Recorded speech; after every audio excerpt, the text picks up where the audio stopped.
नमस्कार दोस्तों, सिने स्टॉक्स की यूट्यूब चैनल में एक बार फिर से आप सभी का बहुत बहुत स्वागत है। बैंक निफ्टी की क्लोजिंग मिली है 48,570, यानी कि देखोगे यहाँ पे 779, लगभग 800 पॉइंट की गिरावट हुई है बैंक निफ्टी में। निफ्टी में भी देखोगे यहाँ पे 320 यानी कि 320 पॉइंट की गिरावट, और सेंसेक्स यहाँ पे 1200 से भी ज्यादा पॉइंट की गिरावट हुई है, यानी कि ओवरऑल मार्केट में भारी दबाव। लेकिन इस बीच में काफी कुछ है जो आपको सीखना है, खास करके एज एन ऑप्शन बायर। तो आप इस वीडियो को बिना स्किप करके पूरा देखिएगा, क्योंकि यहां पे जो आज हुआ है ऑप्शन बायर्स को समझना जरूरी है। देखो, बाजार में एनालाइज जब आप करते हो ना, न्यूज या कुछ भी आप देखते हो, तो सीधे सीधे न्यूज आएगा भैया निफ्टी 300 पॉइंट नीचे गिर गया, सेंसेक्स 1200 पॉइंट नीचे गिर गया। But as an option buyer जो उस बीच में ऊपर नीचे करता है, कहीं ना कहीं वो आपको समझना बहुत जरूरी है। और आज जो मार्केट ने किया है, बीच में प्राइस एक्शन के साथ में आप देखोगे बाजार ने बीच में अचानक से एक बड़ा कैंडल बना दिया 300 पॉइंट का बैंक निफ्टी में। चलो 300 पॉइंट का बैंक निफ्टी में कैंडल कभी कभी बन जाता है, बट 200 पॉइंट का कैंडल निफ्टी में बनाएगा। इस निफ्टी का वीडियो अलग से आएगा, जरूर देखिएगा।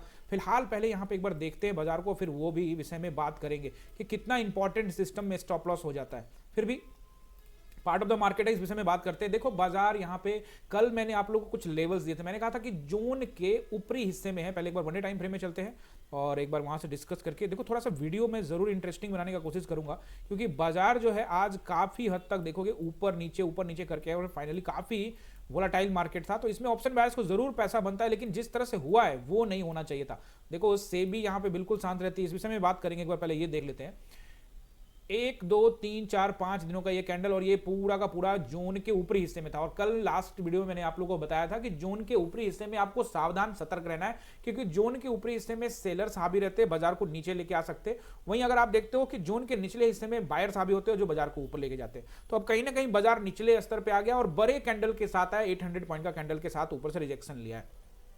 तो लास्ट में मैंने आपको यही बताया था। अब वापस चलते हैं 5 मिनट के टाइम फ्रेम में, जहां हम ट्रेड्स वगैरह को थोड़ा सा एनालाइज करेंगे कि क्या क्या ट्रेड्स बना था और फिर वो कैंडल।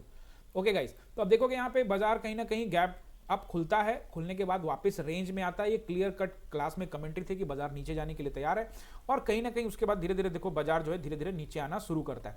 और उसके बाद बाजार ने अपना मोमेंटम मतलब बनाते हुए आप देखोगे एक तरफा बाजार नीचे आ रहा था, और अच्छा खासा ट्रेड यहाँ पे चल रहा था। उछाल पे गिरावट, उछाल आए और उसके बाद फिर बाजार नीचे आए, लेकिन उसके बाद बाजार यहाँ पे एक जोन में चला गया।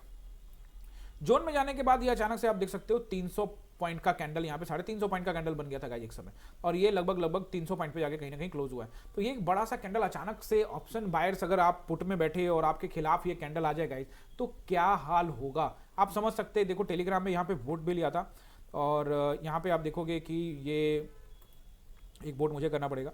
तो यस कॉल में प्रॉफिट हुआ 40%, यस पुट में बड़ा लॉस हुआ 15%, और 45% ने नहीं बनाया। तो देखो 15% जो यहाँ पे वोट दे रहे लगभग 94 वोट में।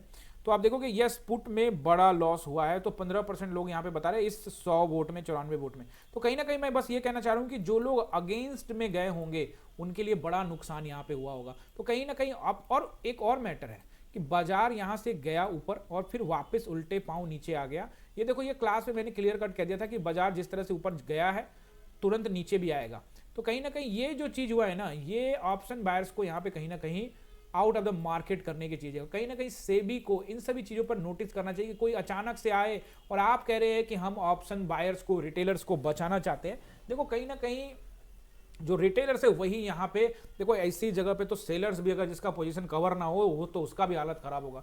तो कहीं ना कहीं गाइस, एसएल की जो मैं बात करता हूँ, सेबी तो क्या करेगा नहीं करेगा, आप जो कर सकते हैं वो जरूर करिए, वो है एसएल जरूर प्लान कीजिए। देखिए, मार्केट कहीं भी जाएगा, हो सकता है इस तरह का मोमेंट आए, हो सकता है इस तरह का मोमेंट ना आए, तो ये इसके लिए प्रिपेयर आपको रहना पड़ेगा। तो यानी देखो, कभी भी आप निफ्टी, बैंक निफ्टी में कहीं भी ट्रेड कर रहे हैं तो आप एक हद तक लॉस दोगे। 20 रुपए का लॉस मान के चलते हो, या 30 रुपए का लॉस मान के चलते हो, या चलो 40 का लॉस मान के चलते हो, तो एटलीस्ट आप अपने सिस्टम में इसको लगा के रखिए। आपको लग रहा है कि मैं 20 पे ही काट दूंगा, लेकिन तो कम से कम 30 लगा के रखिए, ताकि आपका जो पोजीशन है वो ऑटोमेटिक वहां से कट जाए, अगर आप किसी हद तक नहीं काट पाए किसी वजह से। क्योंकि ये सारा साइकोलॉजी गेम है, और साइकोलॉजी हमेशा कहता रहता है आएगा नीचे, आएगा नीचे। एक झटके में गया और वापसी दूसरे झटके में यहाँ पे हो गया। तो गाइज, ये जो मार्केट है ना, ये ऑप्शन बायर्स के लिए बिल्कुल नहीं है, क्योंकि जब तेज बड़े बड़े कैंडल बने तो दूर होना चाहिए मार्केट से। देखिए, अगर आप इसके साथ में थे तो आपको प्रॉफिट हुआ होगा, अगर आप इसके विपक्ष में थे तो ऑब्वियसली आपको बड़ा लॉस हुआ होगा। तो कहीं ना कहीं ये मैटर अगर आप इसको हटा देते हो तो बाजार में देखोगे कि एक नॉर्मल था जो बाजार हमने एनालाइज किया था कि दबाव रहेगा, वही दबाव के साथ यहाँ पे बाजार बंद हुआ है। अब वापस वन डे टाइम फ्रेम में चलते हैं और यहाँ पे एक बार वीकली टाइम फ्रेम का भी शक्ल देख लेते हैं ना, अभी तो वीकली ऑफ में टाइम है लेकिन फिर भी एक बार देखते हैं ताकि कुछ आइडिया लगे कि वीकली टाइम फ्रेम में बैंक निफ्टी क्या कर रही है। देखो वीकली टाइम फ्रेम में एक इन्वर्टेड हैमर कैंडल कंप्लीट हुआ था ग्रीन कलर से लास्ट वीक में, और इस वीक में अभी कंप्लीट नहीं हुआ है लेकिन इन्वर्टेड हैमर कैंडल यहाँ भी बना हुआ है। तो कहीं ना कहीं इस वाले कैंडल के नीचे अगर जाता है, जिसका लो है वो 47,898 यानी 47,900 के पास, तो कहीं ना कहीं अभी बाजार अभी काफी ऊपर है, लेकिन अगर उसको निकालता है तो हो सकता है कि और तेज गिरावट आपको यहाँ पे देखने को मिले। अब चलिए वनडे टाइम फ्रेम में, और आप लोग यहाँ पे सपोर्ट एंड रेसिस्टेंस को फटाफट यहाँ पे नोट कर लीजिए। तो एक बार वनडे टाइम फ्रेम में आके आपको सपोर्ट एंड रेसिस्टेंस बता देता हूँ मैं गाइज अभी तक आपने हमारे चैनल को सब्सक्राइब नहीं किया है तो जल्दी से सब्सक्राइब करके बेल आइकन दबा दीजिए, क्योंकि इस चैनल पे कैंडल स्टिक्स और चार्ट मोमेंटम, ट्रेंड लाइंस, ये सब सपोर्ट रेसिस्टेंस मैं आपको घोर के पिलाने वाला हूं। 100% मैं आपको इसको सिखाने की बात कर रहा हूं। आप इस चैनल पे बने रहिए, रोज वीडियो देखिए, और आपका ये जो डाउट्स रहता है कहां से गिरेगा, क्या एसएल है, ये सब कुछ धीरे धीरे इसमें कवर हो जाएगा। बाकी जो कुछ क्वेश्चन होंगे गाइस, कमेंट करना बिल्कुल मत भूलिएगा। और जिन लोगों ने, आप लोगों ने सब्सक्राइब किया है उनको दिल से सैल्यूट है गाइस। बने रहिए, प्यार अपना बनाए रखिए, सब्सक्राइब करके बेल आइकन भी दबा दीजिएगा गाइस। अभी देखिए गाइस, और वीडियो लाइक जरूर करिएगा गाइस। लाइक करने में कुछ नहीं आता, बस फटाक से एक लाइक डाल दीजिए अगर सीखने को मिलता है तो, और अगर नहीं सीखने को मिलता तो डिसलाइक का भी बटन होता है। वैसे काहे को डिसलाइक करोगे यार, लाइक करने में ही अच्छा है। अभी देखो वापस देखोगे बाजार कहीं ना कहीं 48,570 पे क्लोज हुआ है। तो अभी आपको नोट पहले सपोर्ट कर लीजिए। देखिए मुझे जो सपोर्ट दिख रहा है, एक तो 48,300 का एरिया है, लेकिन 48,300 को मैं हमेशा स्ट्रॉन्ग सपोर्ट ही कहता हूं, लेकिन इस बार मैं 48,300 के एरिया को सपोर्ट को छोटा सपोर्ट मानता हूं, लेकिन है सपोर्ट रहेगा। 48,000 के नंबर की टेस्टिंग की संभावना बढ़ गई है। ठीक है, देखो एक चीज मैं आपको अभी कंक्लूड करता हूं, तो आपको एक चीज बताने वाला हूं। 48,000 का नंबर, और अगर ब्रेक करता है उसको तो यहाँ पे 47,700 का नंबर भी आपको दिखा सकता है। ठीक है, और अगर तेज और गिरावट होगी तो फिर और ज्यादा गिरावट होगी, तो प्राइस एक्शन के हिसाब से आपको ट्रेड करना है। और ऊपर में आपको नोट करना है अब रेसिस्टेंस। पहला रेसिस्टेंस रहेगा 48,780, 680 भी रहेगा एक, और 780। उसके बाद आपको यहाँ पे नजर आएगा 49,000 का राउंड नंबर। ठीक है, 49,000, ये तीन रेसिस्टेंस रहेंगे।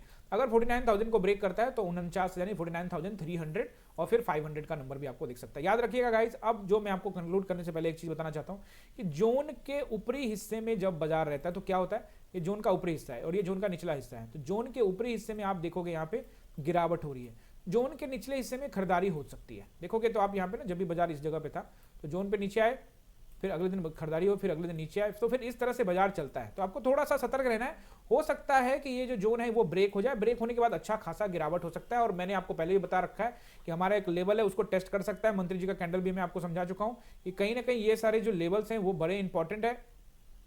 और अगर बाजार उसके लेवल को टेस्टिंग करने के लिए जाता है, अभी तो पहले देखो स्विंग लो को तोड़ेगा, उसके बाद नए, तो ये जो पूरा का चैनल बना रखा है आपके लिए, ये जो चैनल है, इस चैनल के अंदर में ये जो सपोर्ट है, इसके अंदर में कहीं ना कहीं बाइंग हुई है जून में। याद रखिएगा आप, वो उनका पोजीशन कहीं ना कहीं जब खतरे में आएगा तो वो यहां से बाइंग कर सकते हैं या फिर अपना पोजीशन को एग्जिट कर सकते हैं। प्रॉफिट बुक करते जाएंगे, एग्जिट करते जाएंगे, तो बाजार और नीचे गोता लगा सकता है। तो आपको तैयारी जरूर रखनी है, प्राइस एक्शन को फॉलो करना है। बाकी टेलीग्राम को जल्दी से जाके सब्सक्राइब कर लीजिए, क्योंकि टेलीग्राम पे मैं अपडेट्स आपको वहां पे दे देता हूं। तो मिलते हैं अगले वीडियो में, आप सभी का बहुत बहुत धन्यवाद।